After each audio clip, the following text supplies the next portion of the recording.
Hello students, हमारा आज का टॉपिक है nature of management. I hope कि पहले की वीडियोस से आपका मैनेजमेंट टॉपिक क्लियर हो गया होगा, आपको समझ में आ गया होगा कि मैनेजमेंट क्या होता है। अब आज हम पढ़ेंगे कि उसका नेचर कैसा है। ठीक है, इसको 3 पार्ट्स में डिवाइड किया गया है। पहला है management as an art, management as a science and management as a profession. Management क्या एक कला है, क्या विज्ञान है या प्रोफेशन है। ठीक है, सबसे पहले डिस्कस करते हैं हम आज मैनेजमेंट एज एन आर्ट के बारे में। मैनेजमेंट एज एन आर्ट क्या है। ठीक है, मैनेजमेंट एज एन आर्ट है या नहीं, उससे पहले जानने के लिए सबसे पहले आपको ये पता होना चाहिए कि आर्ट क्या होती है। Systematic body of knowledge which requires skills, creativity and practice to get perfection. ठीक है, कला के लिए आपको ज्ञान होना ज़रूरी है और आपके पास स्किल्स होने चाहिए, आपके अंदर इतनी कैपेबिलिटी होनी चाहिए, क्रिएटिविटी होनी चाहिए कि आप उसको उसमें लगा सको। ठीक है, फॉर एग्जाम्पल आपको म्यूज़िक करने का शौक है तो आपको पता होना चाहिए कौन सा नोट कहाँ पे लग रहा है, कहाँ पे कौन सा राग लग रहा है, किस नोट को कितना ऊंचा खींचना है, किसको नीचे लगाना है, तो ये आपको पता होना चाहिए। ठीक है, और आप जितनी ज़्यादा प्रैक्टिस करते हो म्यूज़िक की उतना ज़्यादा आपका गला खुलता है। यानी यही क्या है कि आप जितनी ज़्यादा प्रैक्टिस करोगे उतना ज़्यादा परफेक्शन आता है। यही आपकी क्या है, कला है। ठीक है, अब पढ़ते हैं इसके फीचर्स क्या हैं।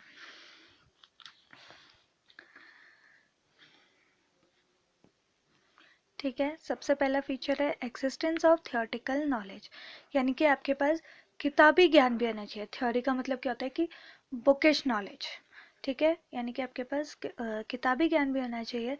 देखो जैसे कुकिंग, किसी को फॉर एग्जांपल ले लो, किसी को कुकिंग का शौक है तो कुकिंग के लिए काफ़ी सारी बुक्स अवेलेबल होती हैं, या आपका म्यूज़िक का शौक है तो राग वगैरह के लिए भी काफ़ी बुक्स अवेलेबल होती हैं। ऐसे ही मैनेजमेंट के लिए भी क्या होता है कि काफ़ी सारी बुक्स क्या होती है, अवेलेबल होती है। अब जैसे आप अभी मैनेजमेंट पढ़ रहे हो तो यानी कि आप बुक से पढ़ रहे हो ना, आपके लिए भी एक बुक अवेलेबल है। यानी कि ये जो फीचर है वो दोनों में प्रेजेंट है। ठीक है, सेकेंड है पर्सनलाइज्ड एप्लीकेशन। ठीक है, सेकेंड है पर्सनलाइज्ड एप्लीकेशन। इसका मतलब है कि केवल बुकिश नॉलेज ही ज़रूरी नहीं है, बल्कि जब तक आप उसमें अपने स्किल्स नहीं लगाओगे, अपनी क्रिएटिविटी नहीं दिखाओगे, उसको बनाने की कोशिश नहीं करोगे।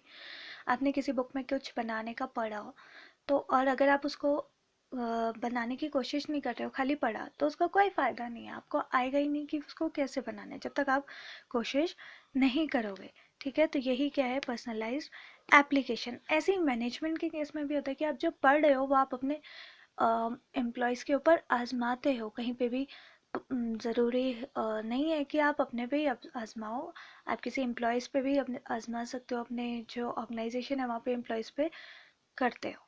ठीक है, यानी कि फीचर भी आपका प्रेजेंट है। थर्ड है based on practice and creativity.